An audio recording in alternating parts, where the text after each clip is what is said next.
Hey everyone, welcome back to another video. This, like I said in the previous video, I'm going to be continuing from where I left off last time. We discussed how people would be lovers of their own selves, and in this video we're going to build on that and develop that further by discussing how people are covetous in this time. So let me just recap. In the previous video I said people are lovers of their own selves now, in fulfillment of what Paul said in 2 Timothy chapter 3 verses 1 to 5.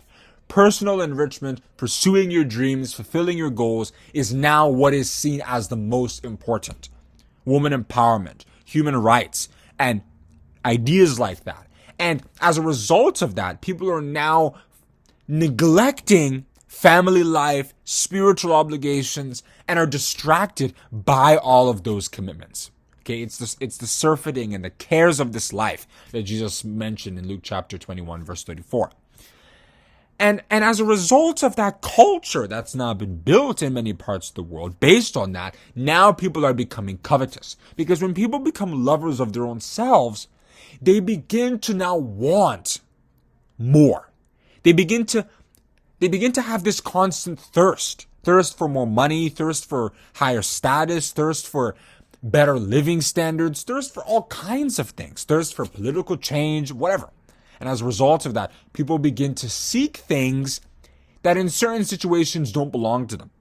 As an example, as a result of the woman empowerment movement, many women felt they should become pastors, priests, and evangelists and so on, even though the Bible specifically forbids that. If you read 1 Timothy chapter 2, verses 11 to 15, that a woman shouldn't become presumptuous so as to want to teach men.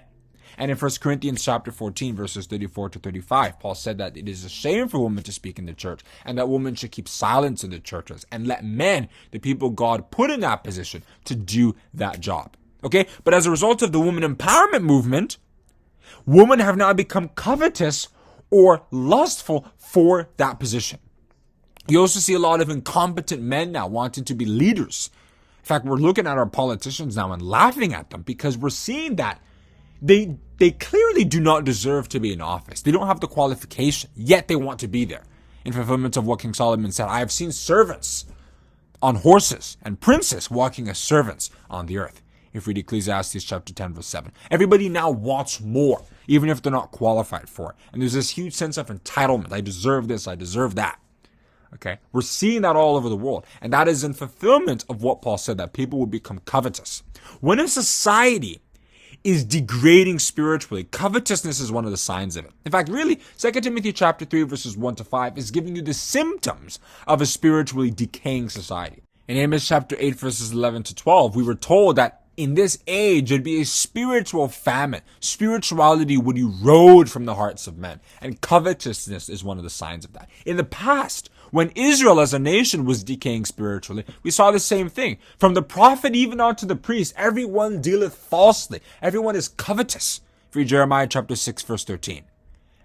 Priests wanted money and were extorting the people. The people were looking at the Gentiles and were idolatrous. There was all this sense of wanting, plus taking other people's wives and other stuff like that, stealing. So that is a sign or a symptom of a society that is losing its spiritual bearings, as we're seeing today.